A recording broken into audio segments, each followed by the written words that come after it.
นานจังซั่นแล้วบ่ในเบาได้เห็นผู้สาวยามมาใกล้บ่ได้เด้ไปมึงมาพี่มื้อนี้อยู่ที่สนามบ้านเกินใต้เนาะเมืองตรกงแข่งเวียงจันทน์กับงานบุญชมเรือเป็นเรือแบบ30ฝีพายอยู่ในช่วงระหว่างการพักยกเนาะบรรยากาศสายน้ำเงิมสถานที่เหมาะสมเนาะเดี๋ยวเอาบรรยากาศภายในงานแจ้งเรือให้ทุกท่านได้ติดตามและรับชมอีกทีหนึ่งอยู่กับป่าวีที่แดนลาวในช่วงฤดูวันที่8เดือน8ปี2036พี่น้องอีกทีหนึ่งเนาะกับงานบุญชวงเรือเอาต่อไปเพชรมีไซพี่น้องที่ดานาลินเขาขึ้นไปเรือของเพชรมีไซเนาะเจอกันกับกุหลาบแดงกองเชียร์พี่น้องสาวๆขาวๆอยู่กับริมฝั่งกองเชียร์นี่เป็นตะเบิงอยู่ได้ล่ะกองเชียร์มาแบบนี้นะมีกำลังใจ เอาเดี๋ยวติดตามผลงานอีกทีหนึ่งครูต่อมานี่แหละพี่น้องนี่ทีมกองเชียร์อยู่ทำตะฟังแบบที่กะหลายสมควรได้นี่จุดคณะกรรมการเป็นกาอยู่จุดนี้เลยอยู่ในช่วงระหว่างรอเรือกำลังเข้าในจุดปล่อยอยู่ในหล่อปล่อยเรือนั่นเองทีมคณะกรรมการภายในงานบุญนี่เนาะทางกรรมการบ้านนี่แหละเพิ่นก็ลองไปลองมาอยู่ประมาณนี้แหละเอาคนกำลังเข้าไปปล่อยจุดแข่งกันเนาะตอนนี้แมนกุหลาบแดงจะอยู่ฝั่งส่วนเพชรมีชัยจะอยู่วังเดี๋ยวเขามาติดตามในจุดเวลาเป็นปล่อยอีกทีหนึ่งเพชรมีชัยตะวันใต้มาอยู่ระดับบังกรุงศรีฟ้าปีมาแล้วรอบนี้มันบอกว่าด้วยสักด้วยสีด้วยบารมีทั้ง2ลำเจ้าใครจะเก็บเดี๋ยวมาลุ้นอีกทีหนึ่งพี่น้องระดับสลับเรือ30จีพายอยู่ที่สนามบ้านเกินใต้เนาะเมืองตุรคมแข่งเวียงจันทร์อีกทีหนึ่งก่อนนี่ช่วงระหว่างวันที่8เดือน8วันที่8เดือนสิงหาปี2026พี่น้องเอาบรรยากาศอยู่ที่สายน้ำเงินนี่แหละเขตบ้านเกินสำหรับคันรางวัลเพิ่นก็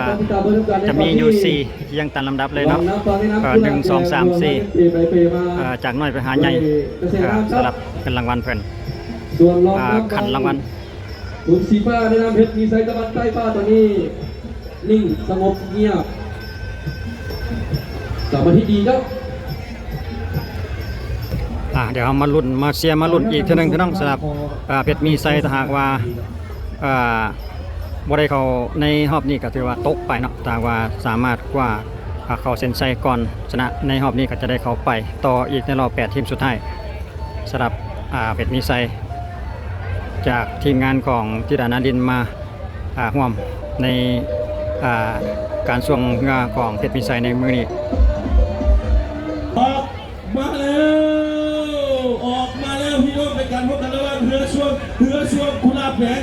ดงชกพรชัยขนทรงอยู่ลงน้ำฟังอยู่พบกับเรือช่วงเพชรมีชัยตะวันใต้ฟ้าอยู่ลงน้ำหวังว่าไผ่จะเป็นไผ่จะนำไผ่จะตามไผ่พาซิงเอาเงินรางวัล7 ล้านกับ5 ล้านพี่น้องเอ้ยเสียงแหบสิบห้าคำแหบแล้วพี่น้องกุหลาบแดงตีแฮนด์เซนตี้ขึ้นมาตีแฮนด์เซนตี้ขึ้นมาอีกครั้งหนึ่งเวลาบอกเพชรมีชัยจากอาเซนอฟตีแฮนด์เซนได้โมได้บนได้ดูหูจะเบิ่งดีๆก่อนนี่กุหลาบแดงเริ่มจะตีให้แสงอีจากเพชรมีชัยตะวันใต้ฟ้าวันนี้ตลอดปลอดภัยได้ทุกว่าเพราะมาติดตามเรื่องกันพี่น้องเลยกุหลาบแดงเราไม่เสียบ่ได้ด้วยเสียแล้วเสียหูนักภาพมองบอลลงนะมองไปอีกที่จะกลายหัวพายด้วยเปิดระเบิดนะครับด้วยเกียรติศักดิ์ศรีเพชรมีชัยตะวันใต้ฟ้าว่าที่ไหนเกิดที่ใจกุหลาบแดงได้มือบ่ได้ต้องมาบังกี่50 เมตรจะเข้าเส้นชัยจะเป็นกุหลาบแดงมีกับเพชรมีชัยยังอีกประมาณ50 เมตรจะเข้าเส้นชัยเขามาเบิ่งเรือช่วงกุหลาบแดงก็จะตีให้แสงนี้จากเพชรมีชัยกุหลาบแดงหนีกุหลาบแดงหนีปรากฏว่ากุหลาบแดงเป็นผู้เข้าเส้นชัยเป็นผู้ชนะนั่นเองเนาะกุหลาบแดงเข้าเส้นชัยก่อนรับเงินไป7 ล้านกีบนำกันโจมตีเอามาที่เข้ารอบบอกไปยังพี่น้องเลยการจรามีแพ้มีชนะเป็นเรื่องธรรมดาเนาะมาเจอกันในสนามหน้าแกมมือใหม่สำหรับเกมนี้เบิ่งคนเป็นน้ำก่อนพี่น้อง คนหน่อยคนหลายสำใดเดี๋ยวพาทุกท่านเบิ่งบรรยากาศเบื้องต้นไปนำ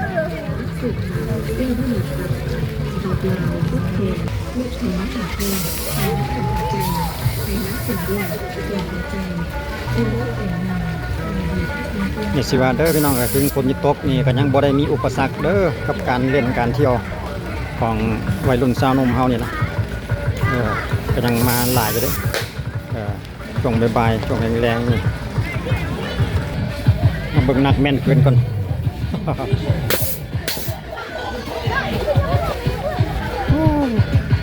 มีแต่วัยรุ่นนักแม่นเกินเท่านั้น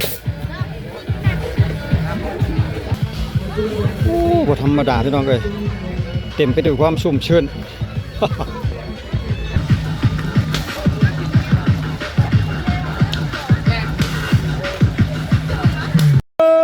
อกมาแล้วคู่ที่7ออกยากออกสายสุดท้ายมันก็ออกได้เป็นการพบกันระหว่างเหือสวงน้ำเพชรเจริญทรัพย์อยู่รองน้ำฟังมาพบกับเหือสวงจากสลามไซรัศมีลำส้มไอ้เบาตำรวจแข่งบริคำไซอยู่รองน้ำวันแต่เบิ้งดีๆตอนนี้หัวเหือคู่ขี้สูสีกันออกมาเบิ้งดีๆสลามไซเราจะตีแฮกแซงอีจากน้ำเพชรเจริญทรัพย์ว่าจะหนีตลอดปลอดภัยหรือบ่ต้องทำใจไอ้เ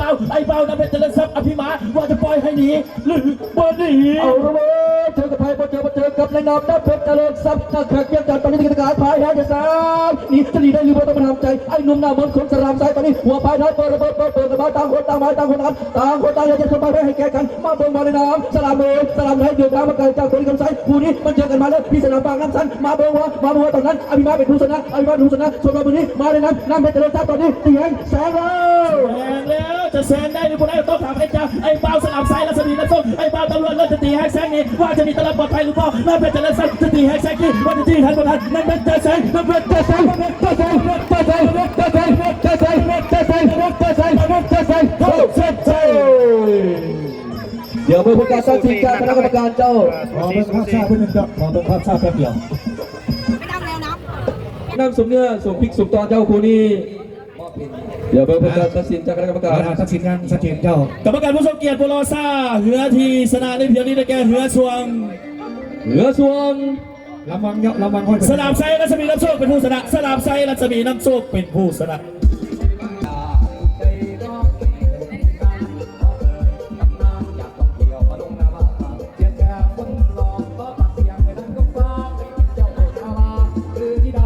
ผู้ที่แม่ตามตรากับให้การทีทานผู้ชมได้เห็นที่ชุดปล่อยตอนนี้ เป็นเหือ34พาย ขอบใจพี่น้องทางบ้าน 4,500 ทานที่กำลังติดตามรับชมพวกเขาในปัจจุบันนี้ครับขอบใจสัญญาณอินเทอร์เน็ตจากบริษัทเราโทรคมนาคมจำกัดของเรา นี่นะว่าสุบินสามุติซันนี่เอสเซต แอดเซตฝนเซาแล้วพี่น้องเลย อยู่ลงน้ำฟัง จักหน่อยกระแดดมา ต้องโคจรมาพบกับเหือสวงเหือนแพเมืองฟ้าพรสวรรค์อยู่ลองน้ำวังเหือทั้งสองลำกอทุนนิ่งแล้ว นิ่งแล้วเจ้าแกเมืองฟ้าเมื่อนี้ได้ ตอนนี้ทางคณะกรรมการจุดไปบอกว่าเรือทั้งสองลำนิ่งแล้ว หลงพายแล้วเจ้ามาเล่นกันมาเฮือจากเมืองเวียงคำบ้านปากกระยุงยังปอนนี่นาวาสุบินสามมนตรีส่งเข้าประกวดโดยบริษัทซันนี่แอเจนต์เฮซันนี่ส่งเข้าประกวดนี่สบายดีวางเรียกบอกว่านี่จากเกาหลีใต้ โอ้ เป็นอย่างไรพี่น้องเกาหลีห้อนแห้งได้บอกได้ยินว่า40ปลายองศาไม่ได้อ๋อ มาแล้ว ออกมาอีกแล้วเป็นการพบกันระหว่างเหือสวงปอนนี่นาวาสุบินสามุติซันนี่เอสเซตอยู่ลองน้ำฟังมาพบกับเหือสวงเหือนแพเมืองฟ้าพรสวรรค์อยู่ลองน้ำวังว่าไผ่จะเป็นไผ่จะนำไผ่จะตามไผ่เอาแล้วก็หัวเหือสูสีบนเบียดเสียดสีว่าไผ่จะเป็นไผ่พี่น้องเอ้ย เอาละเว้ยคู่ขี้สูสีห้ำพันฝ่าฟันกันมาผ่านอุปสรรคมารากหลายมาเป็นวันนับตอนนี้นาวาสุบินสามมนตรีส่งเข้าประกวดโดยบริษัทแอคเซสซันนี่ตอนนี้อยู่ลองน้ำฟังหัวพายท้ายเปิ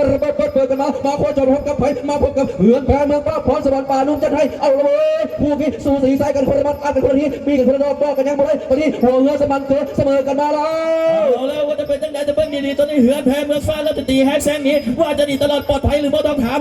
ไอ้บ่าวปอนนี่นาวาก่อนว่าจะให้ตลอดปลอดภัยหรือว่าจะเป็นดีๆตอนนี้ปอนนี่นาวาแล้วจะตีแฮกแซงนี้ว่าจะนำทันหัวยังอีกประมาณ100 เมตรเหือนแพเมืองฟ้าดึงสโตกใส่เลยเว้ย ถึงสโต๊กใส่แล้วอีก50 เมตรจะเข้าจะใส่มาเบิ่งว่าจะเป็นปอนนี่หรือเงินแพเมืองฟ้าตอนนี้พอแม่พี่น้องมาชมมาเชียร์กันปอนนี่จะใส่ปอนนี่จะใส่ปอนนี่จะใส่ปอนนี่จะใส่ปอนนี่ปอนนี่ปอนนี่ปอนนี่ปอนนี่ปอนนี่ปอนนี่เข้าเช็ดใจปอนนี่จะแซงเจ้า แทงแล้วแต่แทงได้หรือไม่ได้ต้องมาเบิ่งทางคณะกรรมการเป็นผู้ตัดสินครับ นี่ได้แก่เหือสวงเหือนแพเมืองฟ้าเป็นผู้ชนะเหือนแพเมืองฟ้าเป็นผู้ชนะ สูสีนี่พี่น้องเนื้อมันคู่ขี้สูสีแบบนี้แหละมันม่วนพี่น้องพี่น้องทางบ้านนี่เกือบ5,000 ทานแล้วเลยโอ้ที่ว่ากำลังจะเข้าสู่5,000 ทานถือว่าเป็น เบิ่งทางขึ้นทางลงกันพี่น้องสะบัดจากลงไปหาบรรยากาศอยู่ทางลุมบ่นะแต่ว่ามันหักลงบ่ทันได้เลยนี่นะพูนทีมเงยน้องเขาสังเกตชุดสีม่วงๆโอ้อยากมืดไปหน้อยหนึง กำลังกินข้าวได้หั่นเนาะเอาเดี๋ยวเขาจะหาวิธีหาทางลงนี่ก่อนปู้โหดขนาดทีมงานเพิ่นไปกินข้าวแต่ว่าเห็นผู้สาวอยู่นี่ก็เลยมาส่องกันมันแป๊บหนึงห่านเพิ่นก็อยู่กับริมน้ำนี่เลยได้นี่แต่ว่าเสียอยู่อย่างเดียวต้องได้ลุยน้ำมาพูนถ้าผู้ใดเขาบ่อยากลุยน้ำมากอะจะบ่ค่อยได้ขายปานใดว่าซั่นต่อไปจุดนี้นี่พอดีมันเป็นทางสั้นลุมของบ้านเพิ่นเลยเนาะเป็นทางสั้นลุมก็พอได้ตั้งเต้นนั่นน่ะจุดนี้นะคุณหน้าเลยเนาะฟอนประกายสิฟอนประกายสิชุดสีชมพูหวานเวียวเลยนี่ไอ้น้องมาจากทัศว่างที่ดานาลินมานั่งเรือให้กับเพชรมีไส้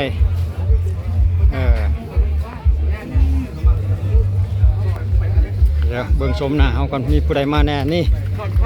ป๋ามืดนำทีมไอ้น้องมานั่งเรือเพิ่นนี่นะพี่น้องบ่ได้เอาเรือตัวเองมาอยู่ใส่2-3 สหายสุด4ม่วงนี่แม่นแล้วเนาะมาจากสหายไอ้น้องเจ้านะเจ็ดวะไปจากร่องแล้วนี่นะมาบ่ทัน2ร่องแล้วบ่มานั่งห่วมเรือเพิ่นเนาะโอ้อยู่ใส่3 4 5 6 7นี่ชมหน้าไอ้น้องเฮาอยู่ใส่ไปใส่ล่ะมาเสียลำใดบ่เสียเพชรมีไซบ่หรือเสียลำใดโอ้ผู้สาวนี่มาหาไอ้เบานาลินที่ดานาลินบ่จักเห็นบ่เพิ่นมาเสียเพชรมีไซนี่ล่ะบ่กับเจ้านี่ล่ะบ่ผู้สาวมาหาอยู่ใกล้ๆนี่บ่สนใจเสียว่าอยู่ในช่วงระหว่างพักยกกินข้าว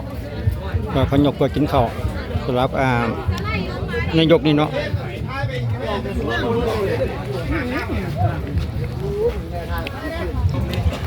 มีผู้สาวมาบ่มื้อนี้ผู้สาวมาเชียร์บ่มื้อนี้บ่ได้มาวะ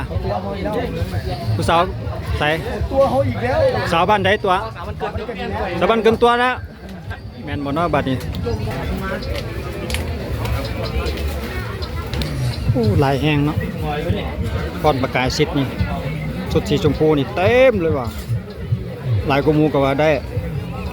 ยังเดือยได้ยังอีกแต่ประมาณ4-5 เต้นไว้อยู่ทั้งนั้นเลย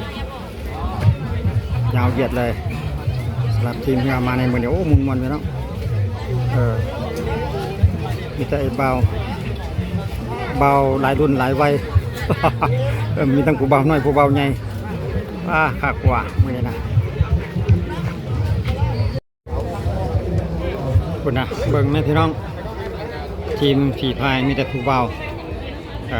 น้อยผู้เบาใหญ่มาเมิดเลยมื้อนี้หลายแก่ว่าแดงจึงเครื่องสีสุดสีชมพูหลายทีมก็ว่าเป็นเรือ30ฝีพายเด้เจ็ดจีมาทางนี้เตรียมความพร้อมไปเหตุฉุกเฉินพอได้เรียนช่วยเรือกันนี่สุดสีเขียวนี่เทพบุตรสิงห์ดำสำหรับสุดสีเขียวนี่พี่น้องกำลังจะเอาเงาลงไปเพื่อจะทำการประกบคู่แล้วก็แช่งลงมาอีกนี่แต่ไอ้เบาวะนี่หนวดเลยเพิ่งจังหวะเพิ่นสปีดตัวออกไปกับพี่น้องตอนนี้เพิ่นกำลังเอาเงาขึ้นไปก็ที่จะประกบคู่ลงมาปูนบนจุดปล่อยเพิ่นก็อยู่ทางด้านหน้าพุ่นพี่น้องผลยังมีอีกคู่นึงเพิ่นกำลังประกบคู่กันเด็กยังมีอีกคู่นึงพูนเพิ่นกำลังประกบคู่กันกำลังจะลงมาลำนี้เพิ่นก็ขึ้นไปเตรียมที่จะเป็นคู่ต่อไปหั่นล่ะวะ เอาเบิ่งบรรยากาศทีมแต่ละทีมทำกันอีกทีหนึ่งก่อนยังออมไปข้างนั้นก่อนว่าคนจะได้สำใดสำหรับทีมเรือส่วงมาในมื้อนี้นะหลายได้อพี่น้อง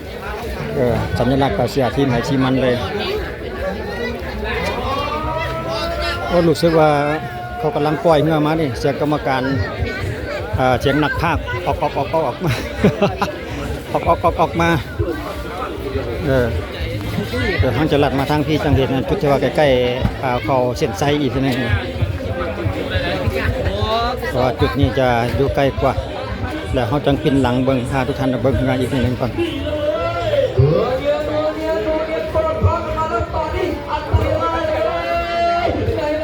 หนักภาคนี่สิได้ใจอยู่เด้ เดี๋ยวให้เพิ่นมาแกก่อนจะเบิ้งตอนนี้เบิ้งนักภาคก่อนว่านักภาคนี่เบิ้งบ่ถึงได้นี่เนาะเดี๋ยวเบิ้งท่านผู้ชมกันกองเชียร์กองเชียร์จะกระตะฟังเด้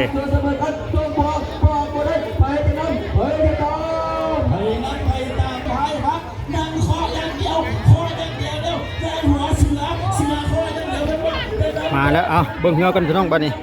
แต่ว่าบ่แน่ใจว่าทีมไหนเพราะว่าบ่ทันได้เบิ่งกรรมการบ่ทันได้ฟังกรรมการเพิ่นเว้าเมื่อกี้นี่นะ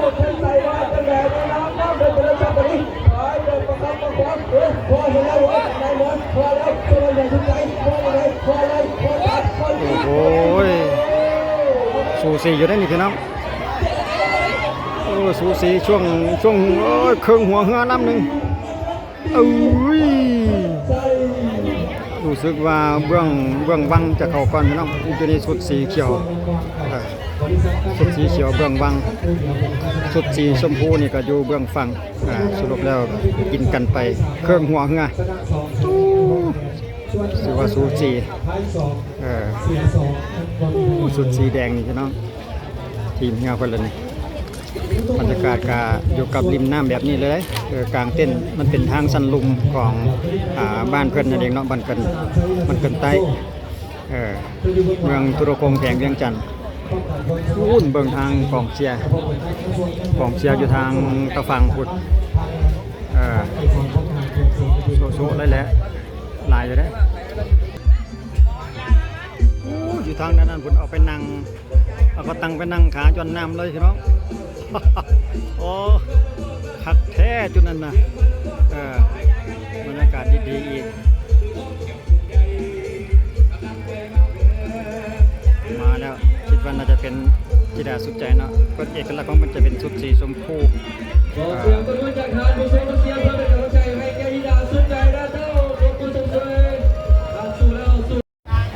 นี่โอ้ธิดานาเล่นเฮากับมีผู้สาวมายางให้กำลังใจได้มาย่างให้กำลังใจก็ดีตัวสีพายนี่ไอ้บ่าวเฮานี่ก็เห็นผู้สาวบ่ได้เด้เสียงตานำตัวเด้ใส่ละผู้นึงเราอยู่ใส่ละเป็นนั่งยังอยู่พุ่นโอ้เอามาเบิ่งจังหวะที่ว่ากองเชียร์กอง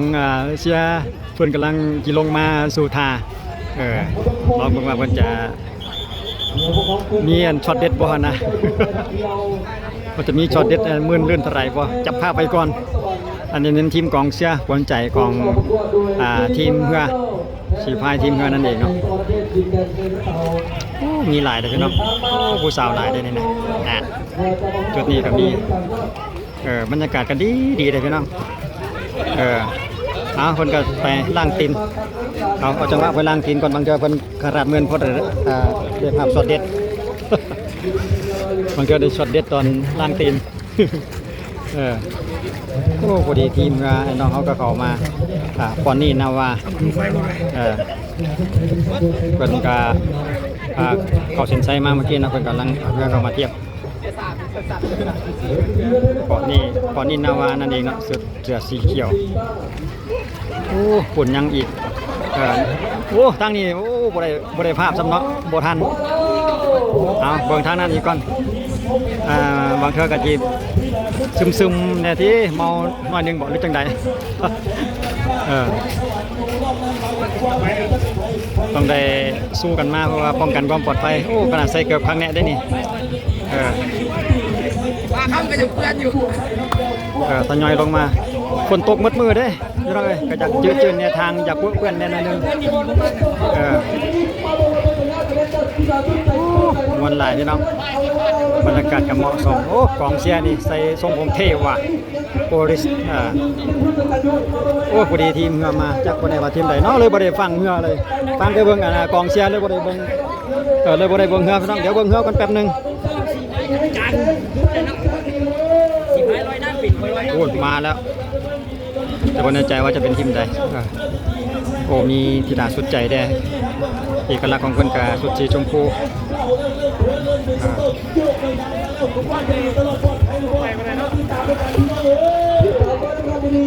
โอ้ยเอาสูสีบอลที่คู่นี่นะเอาโอ้ยสูสีอยู่ด้วยนี่นะได้แล้วโอ้ยเครื่องหัวเหือใช่ไหมขาดช่วงกันอยู่ประมาณเครื่องหัวเหือนี่แหละก็จะมีแต่ลักษณะนี้แหละพี่น้องควบคู่กันเบิ่งคนไปนำเบิ่งเหือไปนำสลับสับเปลี่ยนกันไปเบิ่งไหม อยู่ริมกระตะฟังแบบซี่เลยลายไปได้บ่ละเฮานี่นะตัวเต็มอัญญะ ขอลบทางขึ้นไปก่อนบรรยากาศก็ดีเลยพี่น้อง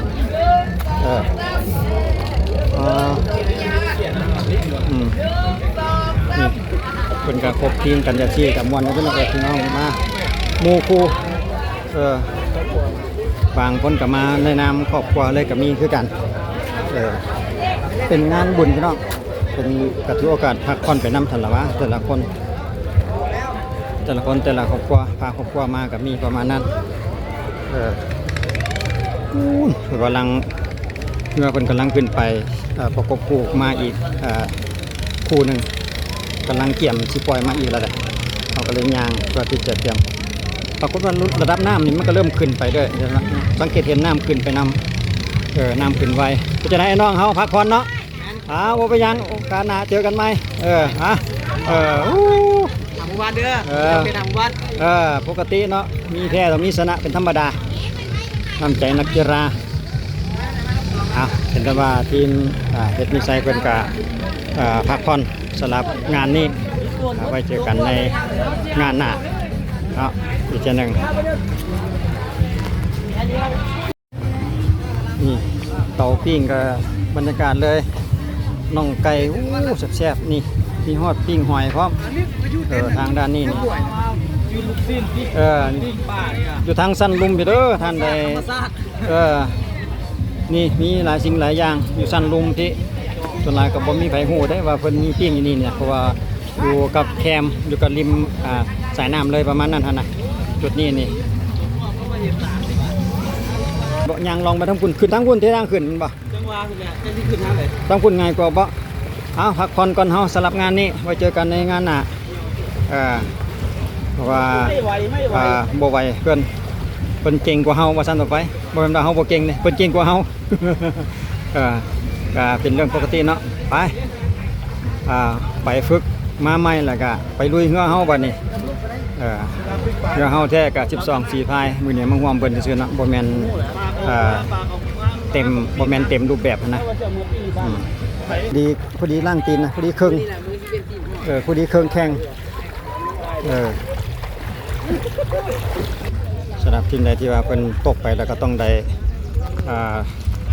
เตรียมเหือกลับบ้านเพราะนั้นตัว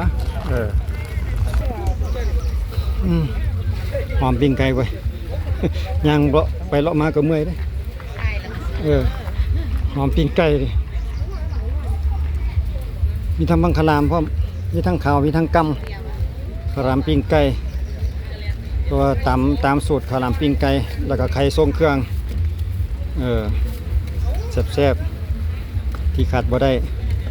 กันบ่มีทางแม่ค้าแม่ขายแบบที่นี่จักฝีพายจักสิเอาใส่กินเนาะ ถือว่ากระสมเชยทางการค้าการขายเพิ่นแต่งอยู่แต่งกินให้ผู้คนก็ว่าได้คนทยอยมาอีกก็ยังมีเลยพี่น้อง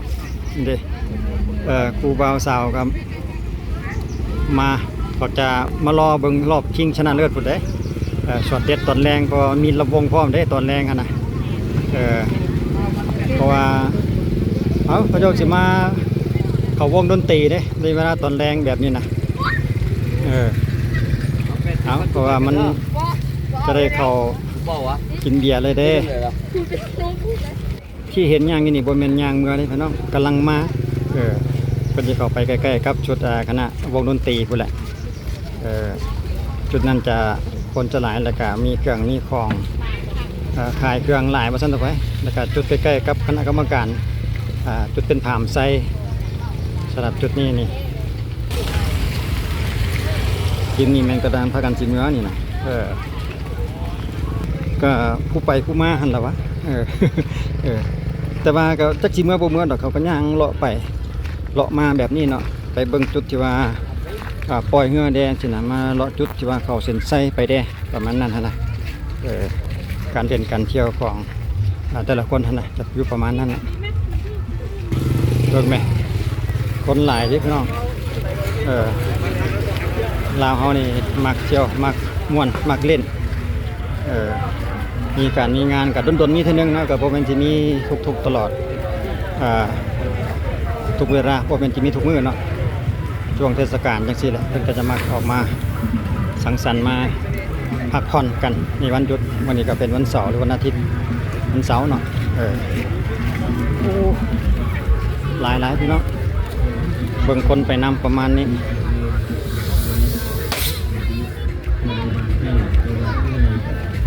ีทั้งบ่าวมีทั้งสาว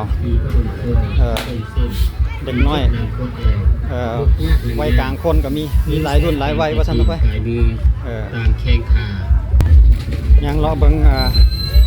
การค้าการขายไปน้ำพี่น้องอาหารการกินส่วนใหญ่ก็ปิ้งไก่ข้าวหลามปิ้งไก่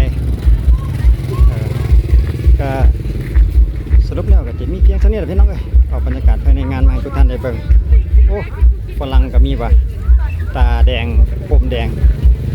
เอาไว้เจอกันใน